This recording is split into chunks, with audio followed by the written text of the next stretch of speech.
नाशिक शहरात एका अत्यंत धक्कादायक घटनेनं खळबळ उडाली आहे। समाजामध्ये त्यामुळे संतापाची लाट पसरली आहे। संभाजी ब्रिगेडनं आज येथील शासकीय विश्रामगृहामध्ये पत्रकार परिषद घेऊन गुरु माऊली यांच्यावर अत्यंत गंभीर आणि हृदयद्रावक आरोप केलेत। ब्रिगेडच्या म्हणण्यानुसार मागील महिन्याच्या 15 आणि 16 तारखेला वाल्मिक कराड आणि विष्णू चाटे हे गुरु माऊलींसोबत होते। तसेच मागील वर्षी घडलेल्या सारिका बाबूराव सोनवणे प्रकरणामध्ये गुरु माऊलींनी तिचे लैंगिक शोषण केले आणि खोट्या आरोपाखाली निंबा शिरसाट नावाचे बनावट प्रकरण उभे करून तिच्यावर खंडणीचे खोटे आरोप लावलेत। सारिका सोनवणे यांनी ब्रिगेडला दिलेली कागदपत्रे पत्रकार परिषदेमध्ये सादर करण्यात आली आहे। ही घटना समाजाला हादरवून टाकणारी असून याबाबत प्रसार माध्यमांनी सखोल तपास करून प्रकाश टाकण्याचं आवाहन ब्रिगेडने केलं आहे। ब्रिगेडने वाल्मिक कराड आणि धनंजय मुंडे यांचे गुरु माऊलीशी थेट संबंध असल्याचा गंभीर आरोप केलाय। तसेच तृप्ती देसाई यांनी घेतलेल्या भूमिकेचे ब्रिगेडने जोरदार समर्थन केलंय। सारिका सोनवणे यांना निलंबित करण्यात धनंजय मुंडे यांचा थेट हातभार असल्याचा आरोपही ब्रिगेडने केलाय। सोनवणे या कृषी सहाय्यक असताना धनंजय मुंडे हे कृषी मंत्री होते। सध्या सोनवणे बेपत्ता असून पोलिसांनी आणि गृहमंत्र्यांनी तातडीने त्यांचा शोध घ्यावा अशी मागणी ब्रिगेडनं केली आहे। संतोष देशमुख यांची हत्या कराडच्या साथीदारांनी केल्याचा धक्कादायक आरोपही ब्रिगेडने केलाय। या संपूर्ण प्रकरणाची निष्पक्ष चौकशी करण्यात यावी अशी मागणी केली आहे। सुरेश धस आणि तृप्ती देसाई यांच्या भूमिकेचे ब्रिगेडने समर्थन केले असून गुरु माऊलींवरील सर्व आरोप 100% खरे असल्याचा दावा करण्यात आलाय। 3 ऑक्टोबर 2023 रोजी सारिका सोनवणे यांनी ब्रिगेडशी संपर्क साधला होता आणि सर्व घटनाक्रम सांगितला होता। त्यांनी काही महत्त्वाची कागदपत्रही ब्रिगेडला दिली होती। पंचवटी पोलीस स्टेशनचे PI अनिल शिंदे यांच्याकडे तक्रार नोंदवूनही 24 तासामध्ये गुन्हा दाखल झाला नाहीये। यामुळे पोलिसांच्या कार्यपद्धतीवरही प्रश्नचिन्ह निर्माण झालंय। विष्णू चाटे, वाल्मिक कराड, कृष्णा आंधळे आणि धनंजय मुंडे यांचे तात्काळ राजीनामे घेऊन त्यांच्यावर कठोर कारवाई करण्याची मागणी ब्रिगेडनं केली आहे। ही संपूर्ण घटना निश्चितच संतापजनक असून यामुळे संपूर्ण समाज हादरलाय। ही कुठल्या प्रकरणावर झाली हे माध्यम प्रतिनिधींनी देखील शोधणं गरजेचं आहे। हे पत्र मी दिलेलं होतं संभाजी ब्रिगेडच्या नावानं। याच पत्राचा आधार घेऊन त्यानंतर मी पत्र पलटतो। या पत्रानंतर त्या महिलेनं आमच्याकडे दिलेलं कथन केलेलं सर्व पत्र आमच्याकडे उपलब्ध आहे। तिची स्वाक्षरी देखील यावर आहे। त्यानंतर काही माध्यमांमध्ये या बातम्या छापून आल्या होत्या। या बातमीमध्ये महिला कृषी सहाय्यकाचे अखेर निलंबन। आता गुरु माऊलीचा म्हणजे आकाचा या प्रकरणाशी कसा संबंध आहे हे मी या ठिकाणी नमूद करतो। सहाय्यक कृषी अधिकारी त्यावेळेची सारिका बाबूराव सोनवणे तिचं निलंबन झालं त्या गुन्हे दाखल झाल्यानंतर, आणि ते देखील धनंजय मुंडेच्या सहकार्याने केलं, कारण त्यावेळेसचे कृषी मंत्री तत्कालीन धनंजय मुंडेच होते। या आपल्याला प्रकर्षाने सांगायची इच्छा आहे। आज हे सगळं खुलासा करण्याचं कारण आमच्याकडे जे साधन उपलब्ध आहे ते साधन आम्ही माध्यम प्रतिनिधींना देत आहोत। याच्या माध्यमातून आपल्याला चौकशीच्या खोलापर्यंत जाण्यास मदत होईल। तृप्तीताई देसाईंना देखील याची मदत होईल। आणि ज्यांना कोणाला वाटत असेल का गुरु माऊली धुतल्या तांदळासारखे स्वच्छ आहेत, त्याच्यासाठी तुकाराम महाराजांनी फार सुंदर एक काव्य रचलेलं आहे। ऐसे कैसे झाले बंधू कर्म करून म्हणती साधू, अंगा लावून राख डोळे झाकून करती पाप, तुका म्हणे सांगू किती जळोदयाची संगती, नाठाळाचे काठी हनुमाची। आम्ही तुकाराम महाराजांचे वारकरी आहोत। आमच्या भावाची हत्या मस्ताजोग झाली। अत्यंत हृदय पिळवून टाकणारी घटना त्या ठिकाणी घडली की अमानुषपणे अन्याय अत्याचार त्या ठिकाणी झाले। पाणी मागत असताना पाणी सुद्धा दिलं नाही। 150 पेक्षा जास्त वार त्याच्यावर झाले। या वाल्या कराडनी इतक्या अमानुषपणे त्याला मारलं, तरी देखील नाशिकचे तथाकथित गुरु माऊली अण्णासाहेब मोरे हा काय वृत्तीचा माणूस आहे हे आपल्या सर्वांना माहीत आहे। आपल्या माध्यमांमधून देखील आम्ही त्या बातम्या वाचलेल्या आहेत, ऐकलेल्या आहेत। इतक्या मोठ्या प्रमाणात आपण एखाद्या गुन्हेगाराला पाठीशी घालणं हे कुठेतरी निषेधार्ह आहे। 15-16 तारखेला तो तुमच्या आश्रमात होता आणि 17 तारखेला तो तिथून बाहेर पडला, आणि काल गुरु माऊलींच्या सुपुत्रांनी अशी बातमी आपल्या माध्यमांमध्ये दिली की तो दर्शनासाठी आला असेल, आम्ही नोंदी त्याच्या ठेवत नाही। मला एक खरं सांगा गुरु माऊली, तुमचं त्र्यंबकेश्वरचा आश्रम असेल किंवा तुमचा दिंडोरीचा आश्रम असेल, तिथं फिरण्यासाठी 2 दिवस लागतात का? हा आमचा प्रश्न आहे। आणि सारिका बाबूराव सोनवणे आता प्रकर्षानं घेण्याचा मुद्दा हा तृप्तीताई देसाई यांना संभाजी ब्रिगेडचं समर्थन आहे. संभाजी ब्रिगेड नाशिक त्यांचं समर्थन करते. त्यांनी केलेली एक बातमी त्या ठिकाणी सत्यप्रतेवर त्यांनी सांगितलेली आहे. त्यांच्यापर्यंत वस्तू देखील पोहोचलेल्या आहेत म्हणून त्यांनी सत्यकथन त्या ठिकाणी केलेलं आहे. माझा देखील तृप्ती देसाईंना फोन झालेला आहे. तृप्ती देसाईंचं आम्ही अभिनंदन केलं. गेली 1 वर्ष आम्ही पोलीस प्रशासनाला देखील सांगत होतो की या प्रकरणात जातीनं लक्ष घाला. माझ्याकडे काही डॉक्युमेंट उपलब्ध आहे. हे मी तुम्हाला पत्रकार परिषदेनंतर सगळ्या पत्रकार बांधवांना देणार आहे. याच्यामध्ये अंकुश शिंदे त्यावेळेसचे तत्कालीन सीपी आणि पंचवटी पोलीस स्टेशनचे PI अनिल शिंदे कोणापर्यंत झाले नव्हते. हो हो त्या गुरुमाऊलीने त्यांना आश्रय दिला होता. त्यांचा आणि वाल्मिक कराराचा थेट संबंध आहे. कारण या प्रकरणामध्ये सुद्धा वाल्मिक करारांनी मध्यस्थी केली होती. त्यांनीच आम्हाला सांगितलं होतं चंद्रकांत मोरेंनी का वाल्मिक अण्णा कराड आणि धनंजय मुंडे हे तुम्हाला इथं या प्रकरणात तुम्ही पुढे काही गेले तर तुम्हाला हे दमदाट्या करतील किंवा आम्ही त्यांची यंत्रणा वापरणार अशा पद्धतीचं माझं चंद्रकांत मोरेंनी आम्हाला धमक्या दिलेल्या आहेत. पुरावे आहे का त्याचे कम्युनिकेशनचे काही पुरावे आहेत? नाही पुरावे तेच सांगतो. जेव्हा जेव्हा त्यांनी आम्हाला मेसेज पाठवले ना जेव्हा जेव्हा त्यांनी मेसेज पाठवले आणि ते कुठल्या ना कुठल्या नेत्याच्या माध्यमातून येत होते. कसे मेसेज कसे येत होते? त्यांचे प्रतिनिधी येत कोणाचे नाव काय सर? गिरासे नावाचा त्यांचा प्रतिनिधी आहे. काय नाव पूर्ण नाव नाही, काय? पूर्ण नाव नाही माहिती मला पण गिरासे म्हणतात त्यांना. त्या गिरासेंनी पण कोणत्या आम्हाला पक्षात येते? हा? कोणत्या पक्षात आहे गिरासे? पक्षात नाही येते. पक्षात नाही पण त्यांनी असं सांगितलं का हे फडणवीसांच्या संबंधित माणसं आहेत. त्याच्यानंतर त्यांनी सांगितलं धनंजय मुंडेच्या संबंधित माणसं आहेत. आता विषय सोनवणेंचाच आहे की सारिका बाबूराव सोनवणे मराठा क्रांती मोर्चाचं आंदोलन चालू असताना संभाजी ब्रिगेडच्या पदाधिकाऱ्यांना भेटायला छत्रपती शिवाजी महाराजांच्या स्मारकासमोर ती आली आणि तिने ही सगळी कथन केलेली घटना ही सगळी आम्हाला सांगितली. त्यानंतर ते पत्र तिने आम्हाला दिलं. या सर्व घटना आम्ही ऐकल्यानंतर आवाज झालो. कारण इतकं मोठं एम्पायर एखाद्या धर्मपीठावर बसलेल्या माणसाचं असल्यानंतर त्यांनी अशा पद्धतीचं विकृत काम करणं हे कुठंतरी शोभनीय नाही. आमच्यावर देखील वेगवेगळ्या पोलिसांची नावं सांगून गृहमंत्र्यांचं नाव सांगून फडणवीसांचं नाव सांगून धनंजय मुंडेंचं नाव सांगून आम्हाला वारंवार त्रास दिलेला आहे. या व्यक्तीनं 1 वर्ष गेली 1 वर्षापासून यांनी सातत्याने आम्हाला छळलेलं आहे. आम्ही कामधंदे सोडून यांच्या दबाव यंत्रणेखाली आम्ही वावरत होतो. पण तृप्तीताई देसाईंच्या रूपानं एक जिजाऊ सावित्री समय आणि अहिल्यामाईंची लेख म्हणून ती पुढे आलेली आहे. आम्ही त्यांना या प्रकरणात जी मदत लागेल ती करणार आहोत. आमच्या आपल्या माध्यमांमधून विनंती आहे की या प्रकरणाच्या खोलापर्यंत आपण गेलं पाहिजे. आणि आत्ताची पत्रकार परिषद घेण्याचं प्रमुख कारण असं या पत्रकांमध्ये तुम्हाला सर्व आम्ही जे खुलासे करणार आहोत त्याचे सगळे डॉक्युमेंट या ठिकाणी उपलब्ध आहेत. हे तुम्हाला आम्ही सर्व या पत्रकार परिषदेनंतर देणार आहोत. आपल्या माध्यम प्रतिनिधींना काल अनेक तुमच्या माध्यम प्रतिनिधींनी देखील प्रश्न विचारले गुरुमाऊलींच्या सुपुत्रांना.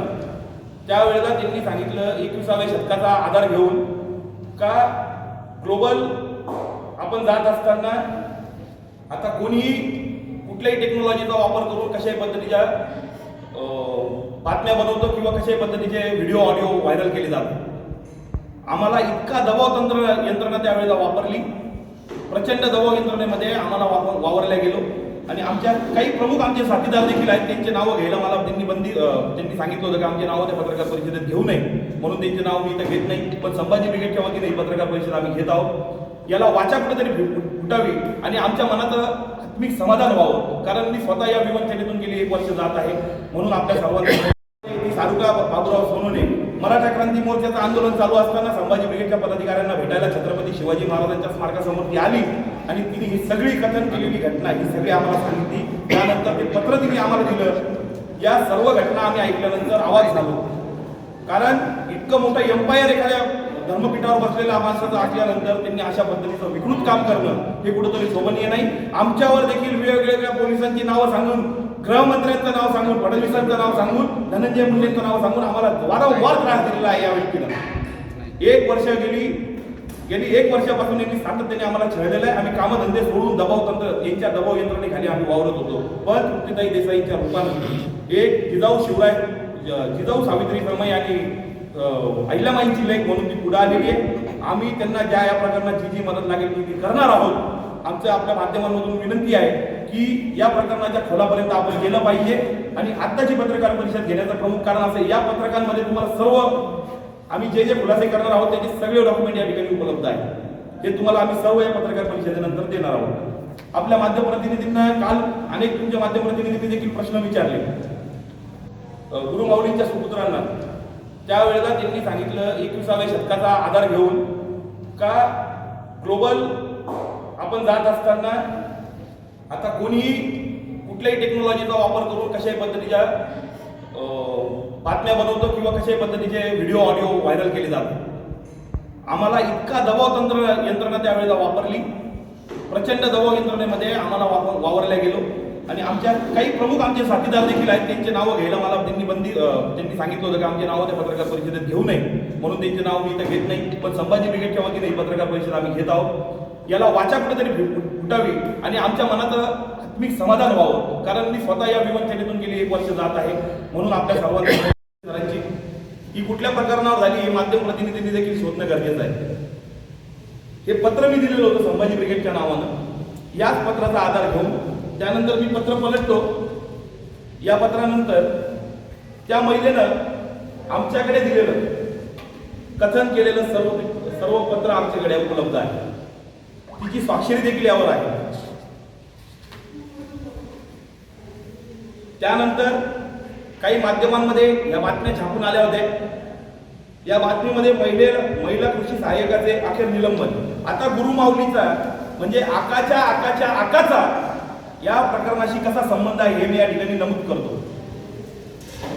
सहाय्यक कृषी अधिकारी त्यावेळेची सारिका बाबूराव सोनोने तिचं निलंबन झालं त्या गुन्हे दाखल झाल्यानंतर, आणि ते देखील धनंजय मुंडेच्या सहकार्याने केलं, कारण त्यावेळेसचे कृषी मंत्री तत्कालीन धनंजय मुंडेच होते. या आपल्याला प्रकर्षाने सांगायची इच्छा आहे. आज हे सगळं खुलासा करण्याचं कारण आमच्याकडे जे साधन उपलब्ध आहे ते साधन आम्ही माध्यम प्रतिनिधींना देत आहोत. याच्या माध्यमातून आपल्याला चौकशीच्या खोलापर्यंत जाण्यास मदत होईल. तृप्तीताई देसाईंना देखील याची मदत होईल. आणि ज्यांना कोणाला वाटत असेल का गुरु माऊली धुतल्या तांदळासारखे स्वच्छ आहेत, त्याच्यासाठी तुकाराम महाराजांनी फार सुंदर एक काव्य रचलेलं आहे. ऐसे कैसे झाले बंधू कर्म करून म्हणती साधू, अंगा लावून राख डोळे झाकून करती पाप, तुका म्हणे सांगू किती जळो तयाची संगती, नाठाळाचे काठी हनुमाची. आम्ही तुकाराम महाराजांचे वारकरी आहोत. तर त्यांचं खंडन म्हणून आम्ही सांगतोय का त्यांचा थेट संबंध आहे. तुमच्यावर यंत्रणा राबवली त्यावेळेस तुम्ही पोलिसात काय तक्रार दाखल केली? नाही, तक्रार नाही दाखल केली नाही. याची नोंद तुम्ही घ्यावी अशा पद्धतीची तुमच्यावर दबाव येत राहता हो, पोलिसांना सांगितलं. पण विषय आवडत होता का आम्ही पत्र दिलेलं नव्हतं. आम्ही किरण कुमार चव्हाण जे ACP आहेत त्यांना आम्ही किरण कुमार चव्हाणांना भेटून सांगितलं होतं. मला आता आमच्या सहकार्याने सांगितलं की तू इथं येऊ नको म्हणे, त्या मोरेंनी काही पोलिस पाठवले म्हणे. बरं का प्रफुल्ल, जे तुमचं असं म्हणणं आहे का जे सारिका सोनोने जे अण्णासाहेबांचे जे प्रकरण झालं त्याच्यात त्यावेळी धनंजय मुंडे जेव्हा कृषी मंत्री त्यांनी थेट हस्तक्षेप केला. संबंध आहे. खुल्लं बोला ना, काय नेमका हस्तक्षेप? नाही, तुम्ही मला प्रश्न विचारला, मी थेट बोलतो. बोला काय करायचं हस्तक्षेप? काही गोष्टी ना लपवून बोलतात. अजिबात बोलू नका. जे आहे ते खुल्लं बोला ना. अजिबात कुठलाही विषयाला बदल न देता तुमच्या पत्रकारांसमोर मी 1 वर्ष तो पहिले क्लिअर करा. बरं, असं आता आहे. त्याच्यामध्ये धनंजय मुंडे, गुरु माऊली, पॉलिटिक कराड, टाटे यांचे कसं कॉन्टॅक्ट सांगतो. काय त्याची काय माहिती असेल तर ती आम्हाला. एक विषय क्लिअर करा. एक तर सारिका जोडून विषय क्लिअर करा, आपण मुंडे क्लिअर का 15 आणि 16 डिसेंबरला वाल्मिक कराड त्र्यंबकेश्वरच्या दिंडोरीच्या आश्रमामध्ये होता. मग तो आश्रम कुठला? तर गुरु माऊली, अण्णासाहेब मोरे, श्रीराम भैयाराव मोरे यांचाच आश्रम. आणि 15 आणि 16 तारखेचे CCTV फुटेज पोलिसांनी घ्यायला पाहिजे होते. त्यानंतर 1 महिना उलटून गेलाय. 1 महिना उलटून गेल्यानंतर आमचा गृहमंत्र्यांना प्रश्न आहे की एवढे सगळे पुरावे उपलब्ध असताना सुद्धा तुम्ही त्याला अटक का, आणि त्याला अटक का झाली नाही, त्याला अटक का झाली नाही. आणि दुसरी गोष्ट का याच्यात यांचे लागे बांधे कसे ते सांगतो. कृष्णा साठे हा फार छोटा आरोपी, पण यांचा जो वारंवार धस साहेब जे सांगताय आकाचा आकार, तर आम्ही पण सांगतो आकाचा आकार म्हणजे हाताचा शोध न घेता मेंदूचा शोध घेणं जास्त गरजेचं आहे. तर हा त्याच्या सहआरोपी होणं पण तितकाच गरजेचा विषय वाटतो. त्यामध्ये प्रामुख्यानं धनंजय मुंडे आणि वाल्मिक कराड हे आता धनंजय मुंडे जरी आता बाजूला असले पण फडणवीसांनी त्यांचा राजीनामा देखील घेतला आणि अजित पवारांची तेवढी जबाबदारी आहे, एकनाथ शिंदेची तेवढी जबाबदारी आहे. हे कृषी मंत्री असताना यांनी काय काय कुजबे केले हे सगळ्या महाराष्ट्राला माहिती आहे. आपले माध्यम प्रतिनिधी पण सांगता येईल गोष्ट. म्हणून आमचा असा थेट आरोप आहे का गुरु माऊलीला या प्रकरणाशी संबंधित ठेवून गुरु माऊलीचा देखील तिथं सहआरोपी केलं पाहिजे. आमच्या भावाची हत्या त्या ठिकाणी झालेली आहे. प्रफुल्ल एकच मिनिट, तुमचं हो. असं म्हणणं आहे का गुरु माऊली म्हणजे जे आकांक्षा आका आहे हे गुरु माऊली आहे? हो, 100% नाव घेऊन सांगतोय मी. दस साहेबांसारखं त्यांना राजकीय काही जे राजकीय गोष्टी असतील त्यांच्या म्हणून ते बोलत नसतील, मी थेट सांगतोय आकाच्या आकाचा आका हा गुरु माऊली. काही आर्थिक संबंध आहे का दोघांचे? 100% यांची देवाणघेवाण असणार. आणि त्या प्रकार म्हणजे आता या प्रकरणाची आर्थिक देवाणघेवाण आहे की नाही निश्चित माहिती नाही. या प्रकरणावर मी निश्चित सांगू नाही शकणार. म्हणजे आम्ही काय हवेत गोष्टी करणार नाही. पण यांचे लागेबांधे फार पूर्वीपासून आहे. आणि यांच्या इथले जे काही प्रकरणं असतील, जे यांचे जे काही काळे गोरे धंदे, याच्यात धनंजय मुंडेंचा सहभाग असतो. आणि त्या प्रकरणात सुद्धा म्हणजे आता आपण सारिका सोनवणेबद्दल बोलू. सारिका बाबूराव सोनवणे 3 ऑक्टोबर 2023 आमच्याकडे आली. त्याच्यानंतर मुलं आणि गुरुमाऊली स्वतः यांनी विविध प्रकारचे मेसेज लोकांपर्यंत पोहोचवून आमच्यापर्यंत त्या बातम्या आणायच्या आणि आम्हाला दहशतीत ठेवायचं. आम्हाला 3 ते 4 वेळा ते भेटले सुद्धा. त्यांनी समोर गेल्यावर त्यांचं रूप वेगळं असतं. आमची पाठ फिरल्यानंतर त्यांनी त्यांच्या यंत्रणा हलवायला सुरुवात केली का सरकार सुद्धा त्यांचं ऐकतं. अशा पद्धतीचं आजपर्यंत आम्ही ऐकलंय. प्रफुल्ल, आता मग जर काही कारवाई नाही झाली तर आपण आश्रमात जाऊन आंदोलन करणार 100% आंदोलन करणार. CPSP काही निवेदन दिले का? नाही, आता सीपींना निवेदन दिलेलं नाही याचं. त्या महिलेनं तक्रार गुरुमाऊलीवर केलेली होती. आज ती महिला नाशिकमधून गहाळ झालेली आहे. त्या महिलेवर खोटे गुन्हे दाखल करून निंबा शिरसाट नावाचं काल्पनिक चित्र बनवून, व्यक्ती जरी खरा असला निंबा शिरसाट, तरी काल्पनिक गोष्टी बनवून त्या महिलेवर खंडणीचे आरोप करून तिला जेरबंद केलं होतं. अनेक खोट्या केसेस त्या महिलेवर दाखल झाल्या होत्या. आणि आता मला या पत्रकार परिषदेच्या माध्यमातून सांगतो, आमच्या संभाजी ब्रिगेडच्या कोणाच्याही जीविताला काही झाल्यास त्याला पूर्ण मोरे कुटुंबीय जबाबदार राहणार आहे. त्याची 3 पोरं आणि गुरुमाऊली हे त्याला जबाबदार असणार आहे. स्वामी समर्थांचे भक्त असलेल्यांना आमच्या शुभेच्छा आहेत. या गुरुमाऊलीवर कोणी विश्वास ठेवू नये. आता हे बघा तुम्ही, 19/10/2023 ला दिलेलं हे पत्र आहे पंचवटी पोलीस स्टेशनला. 24 तासाच्या आत महिला तिथं तक्रारदार असताना 24 तासाच्या आत गुन्हा दाखल व्हायला पाहिजे होता. तो गुन्हा दाखल झालेला नव्हता. त्यानंतर तिला खोट्या गुन्ह्यामध्ये अडकवून आज सारिका बाबूराव सोनवणे कुठे आहे आम्हाला देखील माहिती नाही. ती फक्त त्यांनी मला चंद्रकांत मोरेंनी विचारलं होतं का आपण याच्यातनं मध्यम मार्ग काय काढायचा. म्हणलं तुम्ही एक समाजाला एक वेगळा मेसेज द्या. गुरु माऊलीने तिला पत्नी म्हणून जर स्वीकारलं, त्या महिलेला विधवा म्हणून तिचं विधवापण जर घालवलं, तर एक समाजात वेगळा मेसेज जाईल तर गुरु माऊलींचं श्रद्धास्थान असलेलं सगळे लोक त्यांना अजून अधिक प्रमाणात मानतील. म्हणून आम्ही गुरु माऊलींना देखील विनंती केली होती की तुम्ही तिला पदरात घ्यावं. महिला एक लग्न करून तुम्ही तुमच्या 3 मुलांनी तिला आई म्हणून स्वीकारावं अशी आम्ही त्यांना विनंती केली होती. त्यानंतर त्यांनी त्या घोड्या चालू केल्या. त्या दबाव तंत्राला आम्ही कुठेतरी बळी पडलो होतो. आणि तृप्तीताईंच्या रूपानं आम्हाला कोणीतरी पाठीशी उभं राहणार आहे. आमची चळवळ तर निश्चित आमच्या पाठीशी आहे. पण तृप्तीताईंच्या माध्यमातून एक महिला पुढे आली, त्या अनुषंगाने आम्ही त्यांच्यासोबत उभं राहिलो. चळवळीचे बाकीचे पदाधिकारी पुढे पुरवत आहे. आपले काही प्रश्न असतील तर आपण विचारू शकतो. ती महिला आपल्याकडे कधी आली होती? 3 ऑक्टोबर 2023. त्यावेळेस आपण पत्रकार परिषद का बरं नाही घेतली? आमचं त्यावेळेची चंद्रकांत मोरे, त्यानंतर गुरुमाऊली. नाही, 1 वर्ष का लेट झालं तुम्हाला पत्रकार परिषद घ्यायला? 1 वर्ष का लागलं? तेच सांगतोय का गेली 1 वर्ष आम्हाला दबाव होता. आणि आता दबाव कोणाचा होता हे विचारत असेल तर सरळ सरळ नाव घेऊन सांगतो. गुरुमाऊलीच्या माध्यमातून गृहमंत्र्यांचं नाव घेतलं जात होतं आणि धनंजय मुंडेंचं नाव घेतलं जात होतं. आणि त्यांच्या दबावाला आणि सगळ्यात महत्त्वाची गोष्ट, त्यांनी वेगवेगळ्या माध्यमातून, असे एकच स्तर नाही आहे, वेगवेगळ्या माध्यमातून पोलीस प्रशासनाचा देखील वापर त्यांनी केला. आणि आमचा हा आरोप आहे की गुरुमाऊलींनी आम्हाला त्या प्रकरणामध्ये 1 वर्ष, त्या महिलेचा केस झाल्यानंतर सुद्धा आम्ही त्या प्रकरणाचा विषय बाजूला गेला होता. कारण ती महिला आमच्याकडे नव्हती. कारण त्या महिलेला यांनी गहाळ केलं होतं. गहाळ केल्यानंतर अनेक काही लोकांची नावं न घेण्याचं कारण असं आहे, पत्रकार परिषदेमध्ये त्यांनी नाव घ्यायला बंदी केलेली आहे आम्हाला. मला स्वतःला इथे येताना त्यांनी 4 वेळा फोन करून सांगितलं आमचे नाव घेऊ नका म्हणून. कारण ते पण घाबरलेले. आता पत्रकार परिषद घेण्यापूर्वी तुम्हाला काही लोकांनी दम दिलाय? नाही, दम वगैरे नाही दिलेला. आमच्या वेळ का झाला पत्रकार परिषदेला? आमच्या चळवळीतल्याच काही सहकाऱ्यांचा फोन आला होता. त्यांनी विचारलं मला की आपण पत्रकार परिषद घेताय, कुठल्या विषयावर घेताय. मी त्यांना सांगितलं की असा एकंदर विषय आहे, आपल्या भावाची हत्या झाली आणि त्या गुन्हेगाराला त्यांनी ज्या आश्रमात ठेवलं त्याच्याबद्दलचे माझ्याकडे काही पुरावे ते मी पत्रकारांना सादर करणार आहे. आणि नाव घेऊन सांगतो, आमचे गणेश कदम आणि करण गायकरांचा मला फोन आला. त्यांनी सांगितलं की प्रफुल तू कुठल्या विषयावर पत्रकार परिषद घेतो हे मला सांग. आणि त्यांनी आम्हाला विरोध केलेला नाही. त्यांनी सांगितलं तुमची इच्छा आहे, तुम्ही पत्रकार परिषद घ्यायची, तुम्ही पत्रकार परिषद घेऊ शकता. याच्या मागे आता तुम्ही काय साध्य? आश्रमात जाऊन भेटलो. त्यांना आम्ही सगळी झालेली घटना सांगितली. त्यांना सांगितलं त्या महिलेने आमच्याकडे काही कागद दिलेले, ते कागद त्यांना दाखवले. त्याच्यावर त्यांचं समाधान झालं. त्याच्यानंतर त्यांनी विचारलं मला मध्यम मार्ग सांगा. मध्यम मार्ग सांगितल्यानंतर आमचे 4-5 सहकारी होते. त्यांनी सांगितलं मध्यम मार्ग याच्यात फक्त एकच, का तुम्ही तिला आई म्हणून स्वीकारलं पाहिजे आणि तुमच्या बापाने तिला बायको म्हणून स्वीकारलं पाहिजे, समाजात एक वेगळा मेसेज जाईल. पण यांनी त्याच्यात टाळाटाळ करत त्याच्यानंतर त्यांनी काय केलं की आम्ही या प्रकाराचे जास्त फॉलोअप त्यांचा घ्यायला लागलो आणि कधी समक्ष भेटून किंवा कोणाचे जे गिरासे होते त्यांच्या माध्यमातून भेटण्याचा प्रयत्न केला. अनेक वेळा आम्ही काही माध्यम प्रतिनिधींना पण 2-3 माध्यम प्रतिनिधींना देखील सांगितलं होतं की त्यांचे कसे कॉन्टॅक्ट होईल बा आणि त्या महिलेला न्याय द्यायचा. त्याच्यानंतर त्यांनी काय केलं, त्या महिलेने आर्थिक त्यांच्याकडे काही मागणी केली, अशा पद्धतीचं त्यांनी समोर आणलं. आणि जर त्या महिलेचा आरोप गुरु माऊलीवर होता थेट, तर निंब शिरसाट नावाचं प्रकरण आलं कुठून? पण ते पुढे का नाही आलं? मग तेच सांगतोय का यांनी सगळी स्वतःची यंत्रणा सरकारमधले काही लोक वापरून, पोलीस प्रशासन वापरून यांनी हे प्रकरण दाबलं. पण मग ते आता तुम्ही बोलताय ते याच्या आधी का नाही? बळी पडलो होतो हे तुमच्या माध्यमांसमोर कबूल करतोय.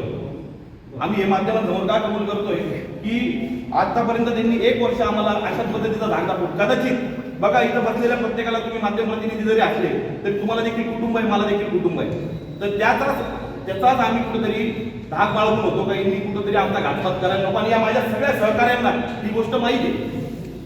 अनेक वेळा ही सहकारी सुद्धा बोलले की आपण एकदा कुठेतरी त्या कोणापर्यंत गेलो पाहिजे, आपण ती पत्रकार परिषद घेऊन तो विषय त्या पत्रकाराच्या स्वाधीन तो केला पाहिजे.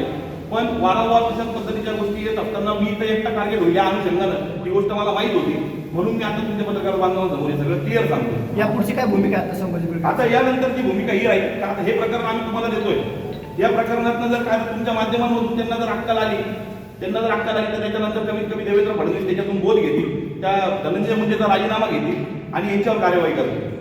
आणि जर कार्यवाही नाही झाली तर संभाजी ब्रिगेड तीव्र स्वरूपाचं आंदोलन त्यांच्याच दालना समोर करू. आम्हाला आता तिथं गोळ्या लागल्या तरी चालतील, कारण आमच्या मागे कोणीतरी उभं राहणार निश्चित आहे, याचा विश्वास आम्हाला पटलेला आहे. आश्रमात जाऊन आपण आंदोलन जाऊ.